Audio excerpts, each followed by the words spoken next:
ইনাদের প্রচন্ড মন খারাপ, ইনাদের প্রচন্ড মন খারাপ, তাছাড়া কিছু না।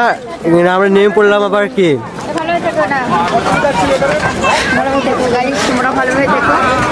এসে আমার ভাই জাল লেগে যেতে হলো।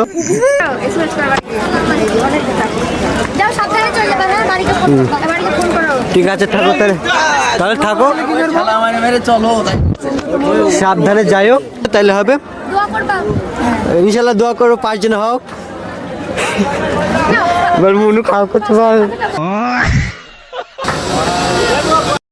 গাইজ ওদেরকে রেখে আসার সময় খুবই মন খারাপ করছিল, আমার এখনও মানে মন খারাপ করছে, ওদের জন্য মানে একসাথে ছিলাম অনেক দিন, তার জন্য এখন আমরা বাড়ি চলে যাচ্ছি।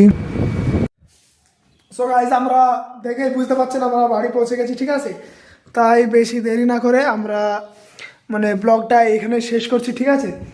থামুন ভালো করে।